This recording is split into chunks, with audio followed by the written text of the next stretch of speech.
Assalamu alaikum, ladies and gentlemen. Welcome to this session on Meet the Author. Let me go ahead. My name is Ali Hashmi. Let me go ahead and introduce our panelists briefly.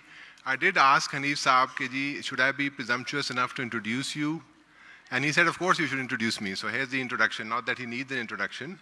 Hanif Saab is a writer, he's a journalist, he's a playwright.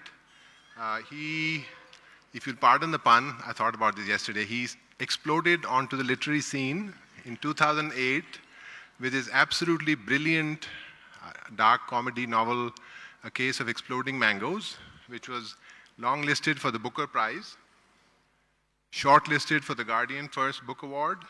It won the Commonwealth Prize for Best Book.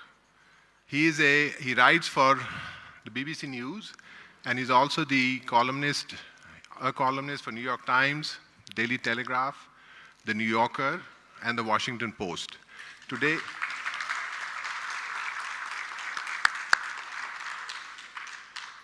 our main topic of discussion is going to be his new novel, which just came out. It's called Red Birds, very interesting book.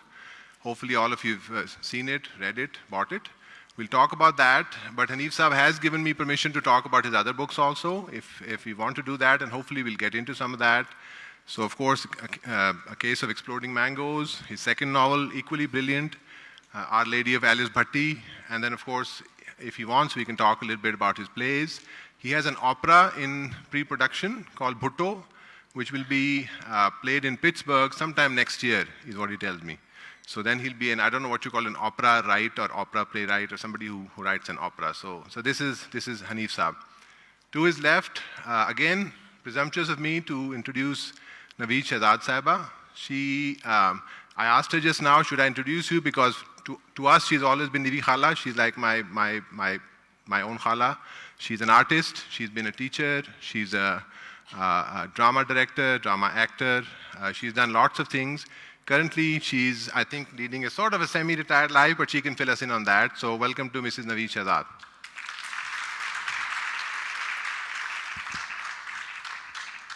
I think what we'll do is we'll just go ahead and start a discussion with an open question to Hanif Saab. If any of you have read the book, it's a sort of a departure from his previous novels in that it's written in a very free-flowing form of association style where three different characters initially are basically thinking, ruminating about their condition. So we've got the 15-year-old protagonist, a young boy who's living in an unnamed refugee camp. We've got a white, we don't know if he's American or not, pilot who crash lands in the desert. And we've got a dog called Mutt.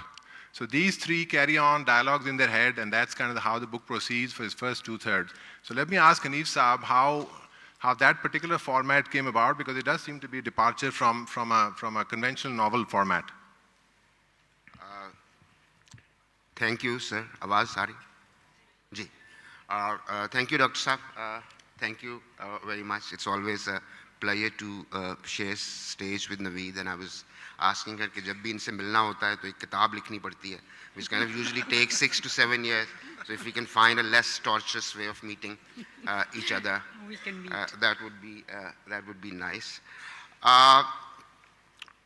जो सवाल आपने पूछा है वो काफ़ी अहम है, और जो बड़े सवाल होते हैं उनका जवाब आमतौर पे या तो होता नहीं या काफ़ी टेढ़ा मेढ़ा होता है. जितना सीधा सवाल है उसका जवाब मुझे भी नहीं पता कि मैंने क्यों लिखा है.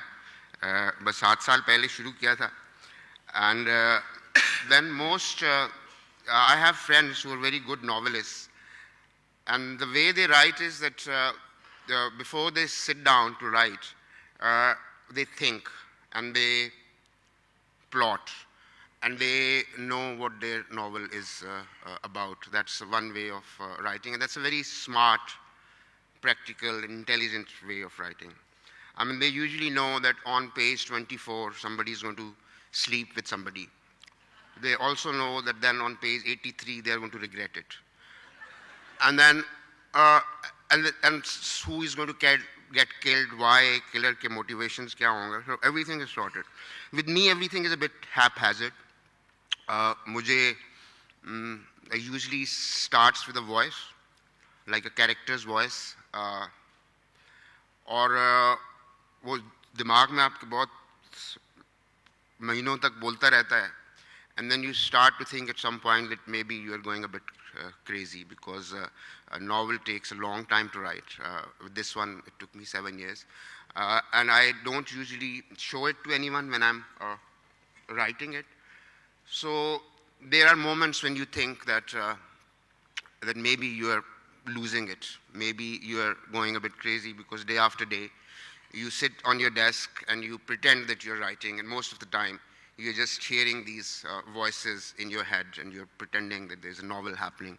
And I don't know, it's happening somewhere in the background. But after having done it, after having written it, then people start asking you these questions, that why did you write it? And then you have to come up with explanations for doing what you've just done. And I think I have come up with this explanation that, and it's usually something that's very personal. It doesn't come out of one single event or one single accident. So I think the short answer is that within a very short span of time, first I lost one of my best friends, and while we were still grieving about him, I lost a second best friend. And while we were still coming to terms with that, another very close friend was shot dead in Karachi. So things kind of happened like quite quickly, and I've kind of seen death and grief in family, but I didn't know how to deal with that. So you start thinking about your life, because what happens is, I started thinking about this concept that when we say that we miss somebody, what does it actually mean? When somebody is not there, their phone number is still in your contact list, like their last Facebook message is still there. You've been having a conversation for 30 years, 35 years, and that conversation hasn't ended yet. You were in the middle of an argument, and somebody just went away. So, I didn't know how to deal with that, and then you start thinking about your own life. And I realized that since I was born, we've always been at war. I was born in 1965. I was in class B. Thank you. I was in class 1 in 1970. A very precocious baby at that. I was in class 1 in 1971. When 77 happened, which is a kind of a war, I think I was in class 6 or something. And 2 years later, when I was doing my middle exams, the Soviets invaded Afghanistan. And somehow we tend to forget that that war has been going on. Sometimes I have to remind my young friend who say that, oh, this war started like after 9/11. So I have to tell them that no, this war started when I was in class 8. And maybe there was a year-long break or 2-year-long break, but it really has never stopped. And as I grow older, you see that these wars are kind of replicating themselves, in other parts of the world, sort of Yemen, Syria, lots of other places that we only hear of because suddenly the place has been bombed, and suddenly we see the images that these people who were living in their homes, they're on the march, and then there's a pattern to it which has always happened, that you bomb a place, then you set up a refugee camp, you give them their children vaccination, you give them some toys to play, and then a year later you forget, and then there's another refugee camp. So the refugee camps of my childhood are now proper kind of towns. And there are some refugee camps that I have been to where 4th, 5th generation of is growing up now, and we still don't know if they are citizens or not, if they can live here or not. So I think those kinds of thoughts were going through my mind when must have been going through my mind. This is like a recovered. May I interrupt here? Because as Ali Madi said, this is a very different kind of narrative from what you've done before. What interested me to begin with was the fact that from a first-person narrative, single first-person narrative, you've moved to multiple first-person narratives. And one of them, as Ali said, is a dog. Now, I want to know, how many people do you have living inside you? Because I'm sure there's a term that Dr. Saab can tell you about it. Because We all were having a these, very Probably a involved psychiatric discussion. condition. He had a lot of very involved questions to me about the kind of patients that I see in the waiting area. So I was like, you want to talk about this? He said, yes, yes, I want to know. So I don't know about how many people living in his head, like she said. So. but this is what is very interesting from the writer's craft point of view. You do justice to each one of them. Then there are the literal translations of Abba Jan and Ammi Jan as dear father, father dear and mother dear, and Bro Ali, which translates immediately into Ali Bhai. The second thing that struck me was the fact that in this particular book of yours, you have mixed very subtly the old Persian, Greek tradition of animals talking, of all the fabulous that you have, like Aesop and so on. And the only other person that I can think of in contemporary literature is Pamuk, who has talking donkeys and so on and so forth. But this I found was a real departure from what you've done in the past. What you've just said about the growing up and the awareness that we were always at war, it comes across very, very clearly in this book, because in Momo, the 15-year-old boy who is an entrepreneur, has an only copy of Fortune magazine and is always thinking of some kind of business like selling sand, for example, since he lives in the desert. And but what I was really struck by was the sorrow in the book. I mean, Redbirds, as it is significantly a metaphor for sorrow itself. But the fact that from realism, you move directly into a surreal atmosphere towards the end of the book, where you have ghosts floating and you have dead people talking, and you mix the living with the dead, as though to say that the living are also part of the dead, and so on and so forth. And there's a crossing over. Where did that come from? Thank you. I mean, that's why I love Naveed Sahaba, because she makes me sound much smarter than I actually am. I think the dog sort of reference, yes, it kind of exists in lots of traditions, but sort of we've grown up listening to Punjabi poetry, and there's always like sort of kutte te thote, or some kind of negatively complaining about kutti mare fakir di jedi chow chow nit kare. So we've kind of grown up with these where animals, and especially dogs, they're treated like characters, good or bad. They're not just like so I don't find that very strange. The second thing is that I have had a lot of heartbreak with As you dogs. said. With dogs. Oh, you have? Yes, yeah. They kind of know how to break your heart. They also know how to be companion, and I kind of refuse to believe that they do not have moral dilemmas, or they do not have. I couldn't. they- I they- couldn't agree with you more. They don't I'm have a dog lover too. complex thoughts. So the dog was there from the beginning, and he appeared at some crucial junctures, but he didn't have a voice.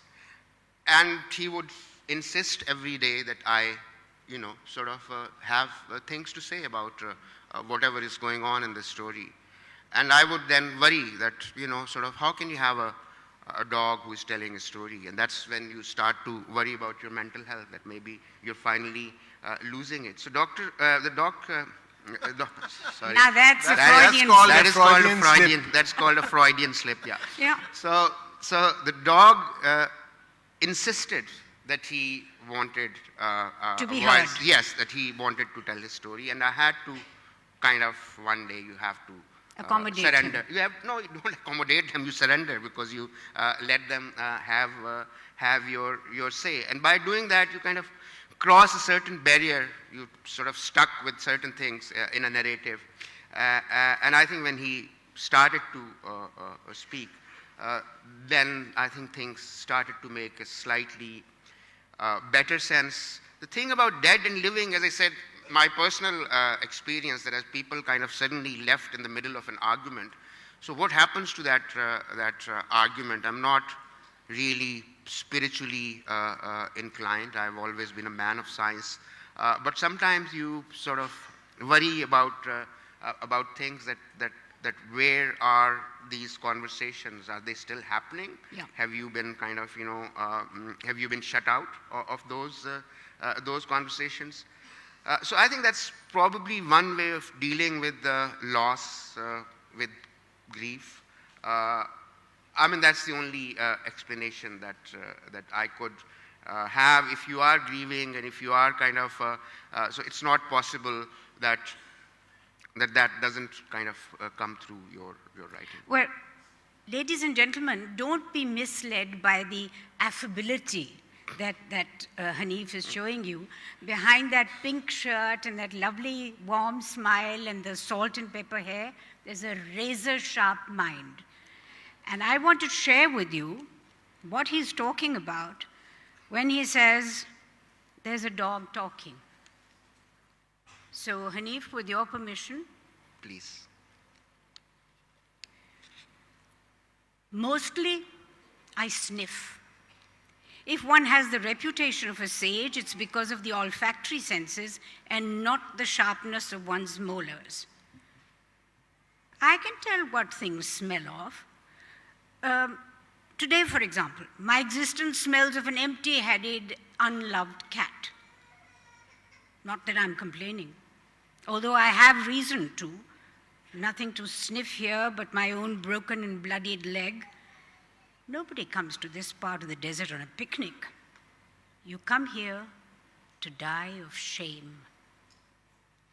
I am what they call stoic of nature, but sometimes I bark and howl. But do these people listen? This place is in shambles because nobody believes in premonitions anymore. Nobody listens to clear and well-articulated warnings. And this is precisely what Mutt does. And I found it hilarious because I remember a dialogue from somewhere, some film or the other. Tumhare kutte ka naam kya hai? Kutta. This is just what Mutt is. He's just a kutta, but he's so much more than that. And that is what Hanif has been able to do. In one of his interviews, he was asked if he was trying to get on to he was asked if he was trying to get onto the bandwagon of post-colonialism and so on and so forth. And his characteristic reply was, well, of course I'll try to get onto the bandwagon, but I like to think of myself as the dog who runs after the bandwagon, yelping away, saying, don't leave me behind.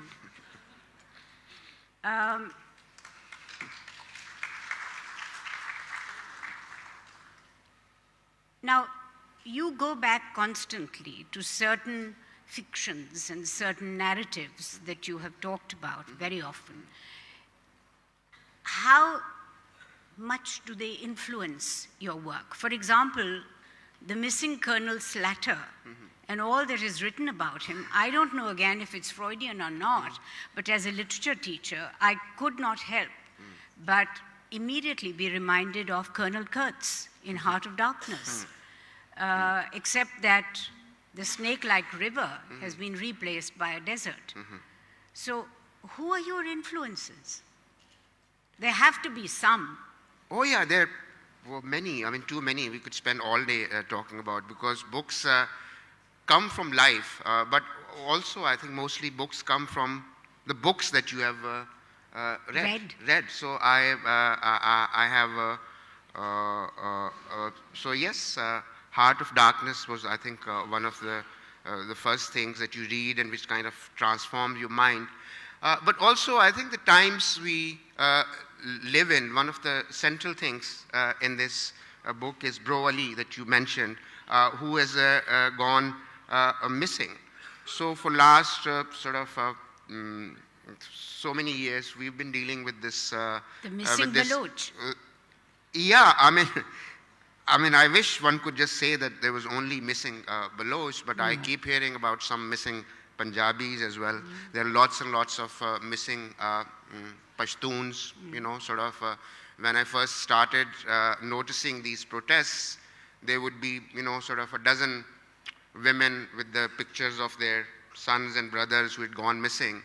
And now sometimes when you look at these Pashtun rallies, PTM rallies, there are like football field sizes full of the same people with the same picture who have been gone, and exactly the same case. And there are cases in Sindh, there are cases in Karachi. I have, like, you know, friends of friends who are gone and we don't know. Now the peculiar thing with these cases is, which I noticed, and which is kind of, which I don't know how to even describe, that these people are not even allowed to grieve, because they cannot say that, oh, somebody has died, Fatiha padhe aur chale, dua kare aur bhool jaye. They don't have that luxury. No. So there's no so they're closure. even denied like the most basic kind of dignity that humans are allowed to have, that, you know, bury your dead, kind of grieve them, uske upar phool chadao, uske upar Quran khani karo, और बाकी ज़िंदगी अपनी जो है वो दोबारा शुरू करने की कोशिश करो. So we kind of, those people are around us and we look at them, you know, press club के बाहर कभी बैठे होंगे, कभी, you know, कहीं पे जलसा कर रहे होंगे. And the remarkable thing about us as citizens is that we pretend that it has nothing to do with us. I mean, that's what strikes me as a citizen, that we are capable of this, that we can completely, we have formed this logic that whatever is happening within our own country, whatever our own state is doing, what have we got to do with it?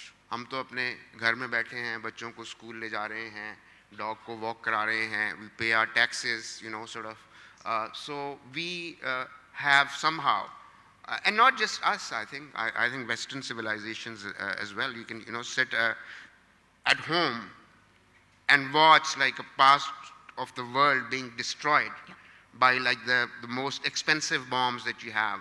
And usually it happens to the poorest of the poor. And you can see in your own cities that people are kind of picked up. There is enough evidence to prove that who has done it.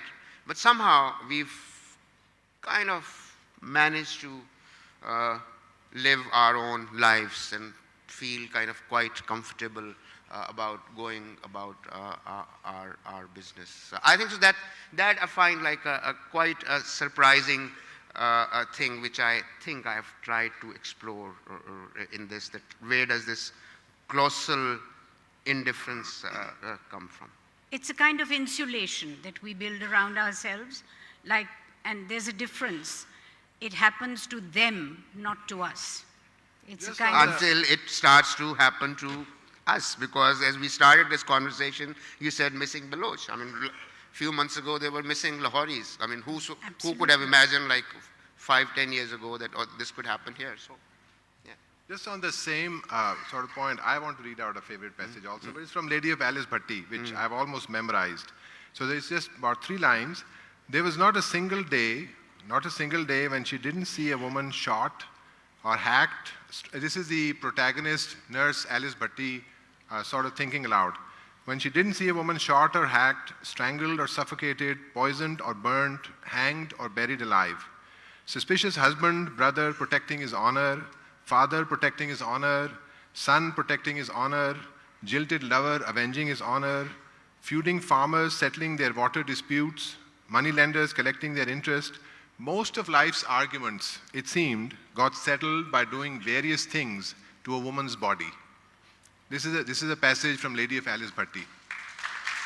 So I actually want to know more about because this was a passage that it is so searing, it is so I don't know what to call it, but how do you craft a passage like that? Does it come out fully formed? Do you have a thought and you work on it? This came out fully formed because I started doing this. I mean, we read newspaper every day. So my habit is that I usually first go to the local city pages, what they're called. Like, you pick up a paper and there's a section which is about the city that you're living in.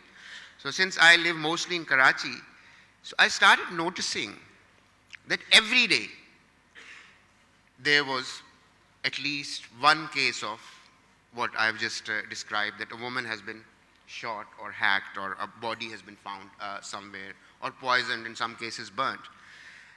And first I thought that maybe it's just a coincidence that I've just been noticing. So, and then I followed it over months and months and months. And you have to go through the archives to kind of believe me.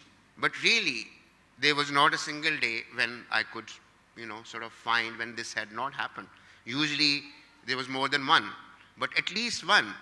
And then I started to think that, okay, साल में 5-6 दफा अखबार की छुट्टी भी होती है, sort of. So I thought maybe these killers go on holiday during those days. So I would specially, after the chutti, the akhbar will come, then I'll kind of look through it.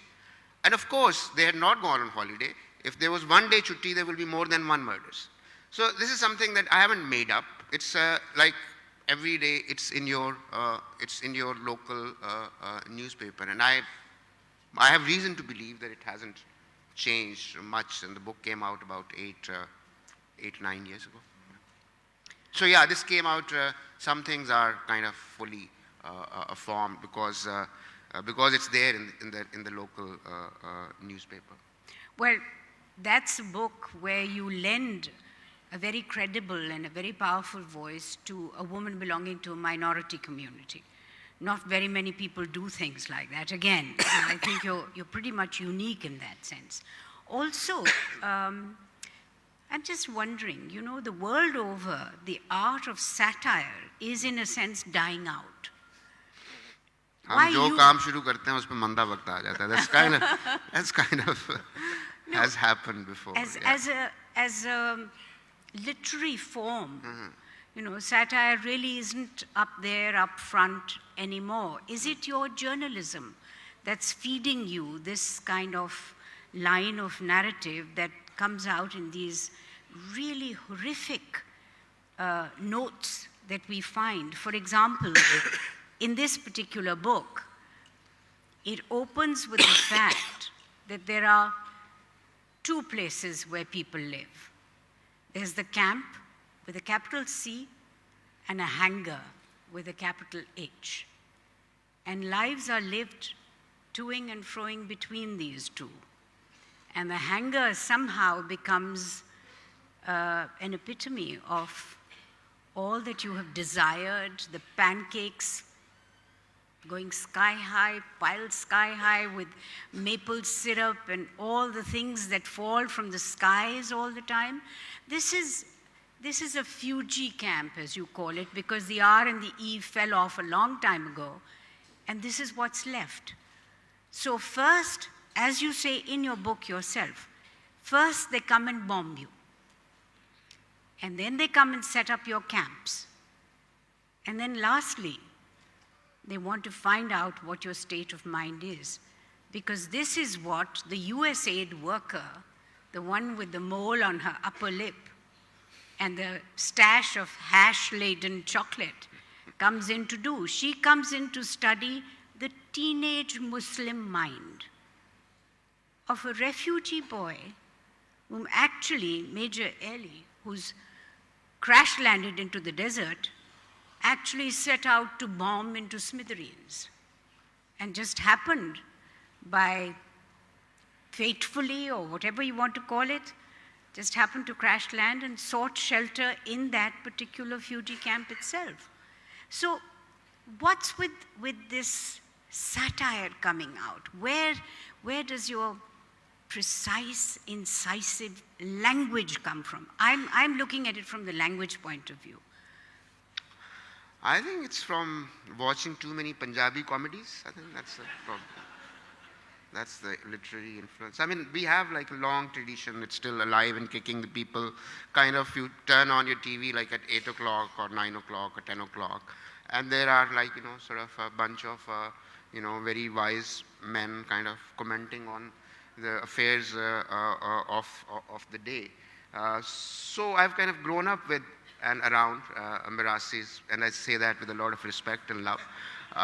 So I think that might have rubbed off. But you are right, it is becoming increasingly kind of difficult, sort of to make fun of. I mean, the whole thing was about that you make fun of powerful people, and I guess the theory was that by doing that you remove some of the fear and some of the, sort of...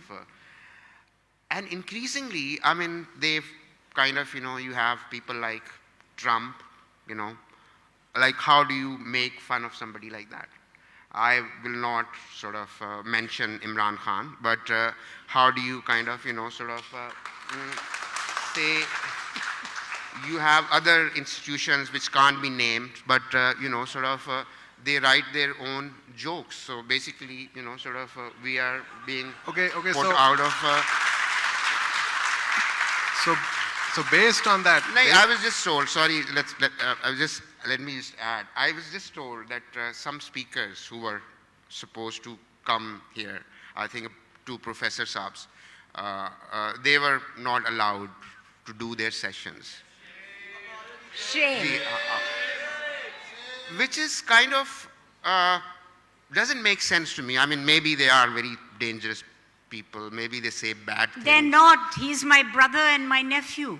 अब मैं सिर्फ ये सोच रहा था, देखिए हम सब तो नहीं, हम में से ज़्यादातर जो है माशाल्लाह मुसलमान हैं, तो मैंने कहा चले, और इंसान भी हैं, कोई गलती हो सकती है, आप गलत बात कर दें, मैं कोई बात कर दूं, गंदी बात मुंह से निकल जाए, तो कल यहीं पे एक आलमी सीरत कॉन्फ्रेंस होनी है, हमारे सारे गुनाह धुल जाएंगे, तो हम क्यों डरते हैं ऐसी बात?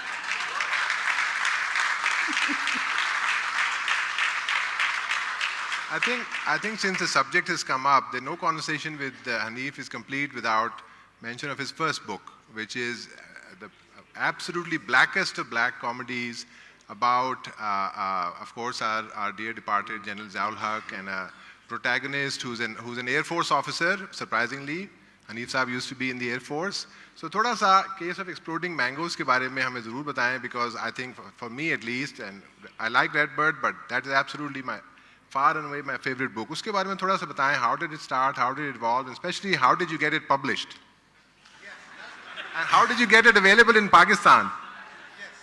I think वो बहुत पुरानी बात होगी, अभी मैं so yes, I kind of wrote a book and I wanted to write a book. I didn't have any clues. Most of you who kind of most people think that they have a book in them, so and usually we don't know what it is. Like कोई मुझे कह रहा था कि you also have a kidney inside you, you don't take it out and start showing it to people. So if you've got a book inside you, just keep it there, let it be. It will come out.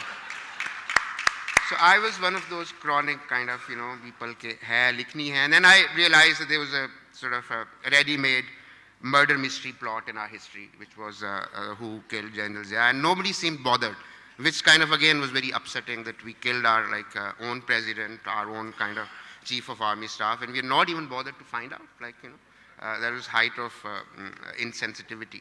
So I sort of built on that premise.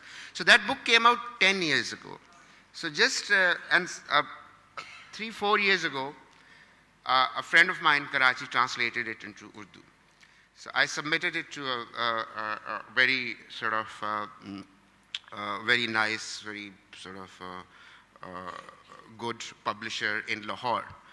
And the book was lying with him for a couple of years, and I didn't bother him much. Then last year, I asked him, sir, what do you think? And he wasn't sure. He said, "Case mein kuch change kar dein." तो मैंने कहा, I'm always willing to change things. I work as a journalist. So मैंने कहा, आप बताएं क्या change करें? तो उन्होंने कहा, नहीं, आप खुद ही सोचें कि क्या change करें. मैंने कहा, that's a bit puzzling.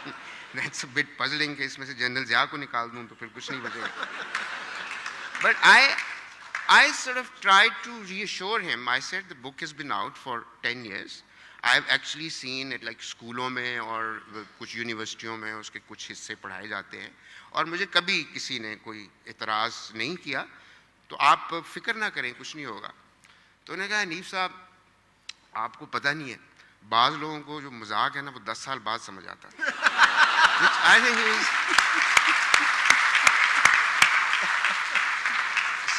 So I said, yes, you have a point there. So I didn't insist. So you've already answered the question of कि अब तक उर्दू में क्यों नहीं आई उसका जवाब आपने दे दिया. But it is coming out, sort of a great publisher in Karachi, they've taken it on. It'll come out in January. It is coming out in January. Okay. All right. Wonderful. I think Now, audience. talking about languages and talking about translation, which is always very contested territory, you write in English. I mean, your 3 books are in English. And to my mind, because I teach English and I know just how much of a niche that is as far as readers within the country are concerned, are you then, in a way, not perhaps consciously, but in a way, writing for the reader outside Pakistan?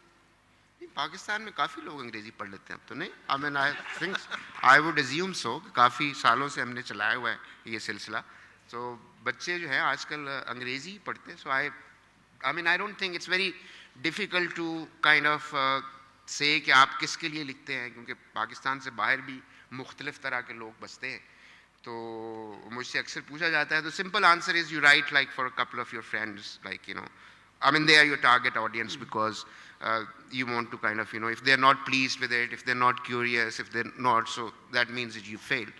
But larger, उसमें picture में कि किसके लिए आप लिख रहे हैं, I mean, I think the most passionate kind of reaction I get is from young kind of people in Pakistan. उसके अलावा जो ज़्यादा बिकती हैं किताबें, तो अभी मैंने बैठ के हिसाब लगाया, तो उसके हिसाब से मेरे जो ideal reader है, वो एक जर्मन औरत है जो किसी छोटे गांव में रहती है और जिसकी उम्र को 50 और 55 के बीच में है दैट इज द स्टैटिस्टिक्स जो मेरे पास है आई मीन उसमें जर्मन अब it's very difficult for me to kind of to figure out कि what should I write for her because I just assume that she is just like you know one of us so if I am curious you're curious then she will be curious too so I don't think you can ever second guess your readers कि मैं इसके लिए लिख रहा हूँ तो इस तरह की होगी I mean with journalism it's easy you know कि अगर आप उर्दू में लिख रहे हैं तो आपको ये पढ़ेगा ये आपका एडिटर है वो ये लाइन काट देगा ये आपका सब्जेक्ट है so you kind of pretty much clear कि आपकी ऑडियंस किस तरह की है अब फिक्शन में you know sort of as I said you spend year after year after year after year which is kind of madness enough अगर उसमें ये भी शामिल हो जाए कि ये किसको ये पसंद आएगी और किसको नहीं पसंद आएगी I think then you probably never be able to finish anything. Quite possibly. I mean, that's my... I think, Anisa, did you want to take a couple of questions? Yeah, from the sure. audience? Yeah. So we have about 5 to 7 minutes. So if anybody has any questions, जी. और सवाल जरा मुख्तसर रखिएगा ताकि 2-3 और भी हम ले लें. Instead of a question, it's just a very brief comment. The first thing is, fortunately, I've read thousands of books, and I think very honest comment is, Hanif Saab, yours is the best book in the world. Do you know why? Only for 2 words. You wrote in the very beginning the so-called fiction. That gave me a message that 99% is truth in this book. Thank you. Shukriya. Ji, thank you. Shukriya. And just one more sentence. And when you bring it in Urdu, please make sure it is 100% translated into Urdu. Please do not use that technique which General Musharraf did. He skipped many paragraphs and pages, you know? And especially, please do include that paragraph which says... Urdu की grammar की परवाह नहीं करते थे. वो मसला होता है. Please don't skip that paragraph which says that after 10:30, वो cadets क्या करते हैं जब lights off हो जाती हैं. Thanks. Thank you. Ji. Any questions? जी.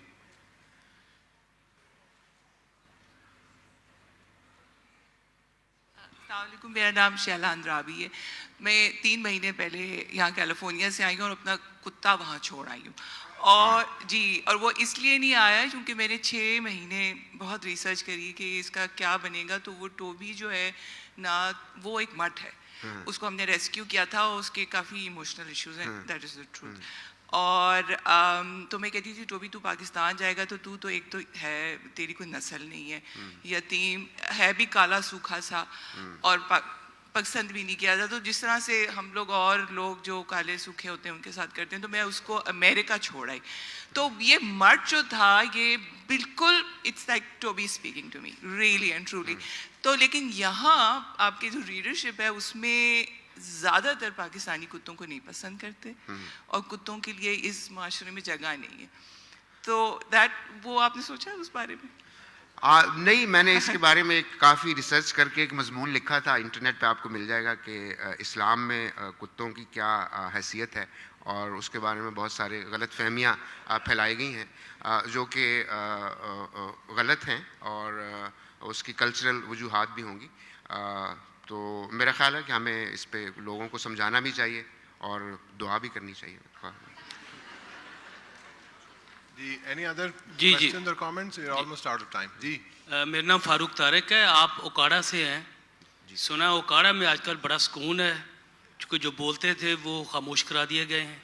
कुछ आप कहना चाहते हैं, क्योंकि आप अक्सर नहीं, जेलों में बंद हैं, खामोश क्या होंगे। हाँ जी जी, मैं यही चाह रहा हूँ कि आप थोड़ा ओकाड़ा बारे में बताइए। वही हम करते थे पहले कि वो जी, ये बलूचिस्तान में बड़ी ख़राबी है, तो अवारान में बड़ी ख़राबी है, तो उसके ज़िलों की दूर दूर से ख़बरें आती थी कि तो यहाँ पे भी आई थिंक बहुत एक बुनियादी किस्म का मसला है कि ये ज़मीन है, इस ज़मीन पे 2 नस्लों से 3 नस्लों से रह रहा है और उसको काश्त कर रहा है। क्या वो ज़मीन उसकी है, या जो उस पर एक प्लॉट बना के बेचना चाहता है, उसकी होनी चाहिए। ये मेरा ख्याल है मसला काफ़ी पाकिस्तान पूरे में फैला हुआ है, लेकिन वहाँ पे ओकाड़ा में एक बाकायदा उसने एक तहरीक की शक्ल इख्तियार की थी, और वो काफ़ी अरसे तक चला भी, लेकिन जो पाकिस्तान के ज़ोरावर हैं, मेरा ख्याल है कि वो अब काफ़ी अरसे से ये कोशिश कर रहे थे, और अभी फ़िलहाल ये लग रहा है कि कितनी सज़ा हुई है अपना मैर सतार को, 10 साल सज़ा हुई। अच्छा, उसको तो छोड़े, एक वहाँ पे सहाफ़ी था नवाए वक्त का, पहले उसके वालिद साहब जो है वो इस तहरीक को कवर किया करते थे क्योंकि कोई और करता नहीं था। उसके वालिद साहब का इंतकाल हो गया, तो हमारे माशरे में अभी भी शरीफ ख़ानदानी लोग हैं, तो उसने कहा कि अब्बा एक अच्छा काम किया करते थे, ये तो करूँ। तो उस सहाफ़ी को भी उठा के जेल में डाल दिया। मेरा ख्याल है 2 साल के बाद अभी छूट के आए हैं। मेरे कुछ सहाफ़ी भाइयों ने कोई ख़ास उस पर एहतजाज भी नहीं किया, तो उस पर भी अब यही है कि बात होनी चाहिए, और ये है कि ये जुल्म है और ज़्यादती है, लेकिन सवाल जो वहाँ पे है वो काफ़ी बुनियादी किस्म का है, जो पाकिस्तान के दूसरे हिस्सों में भी अक्सर पूछा जाता है। If I may just sound the last word, I know we've finished, we've run out of time. You've heard Muhammad Hanif and caught a glimpse of all the issues that he talks about, is sensitive to, and so on. I think the one word we missed out in today's session was the word that really, in a sense, describes this man sitting here, and that's compassion. This is a very compassionate man.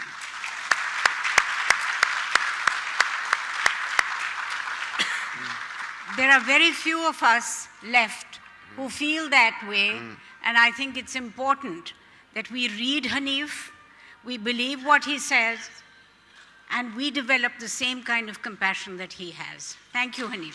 Thank you all. Thank you. हमारा 4 बजे यहाँ पे एक और session भी है।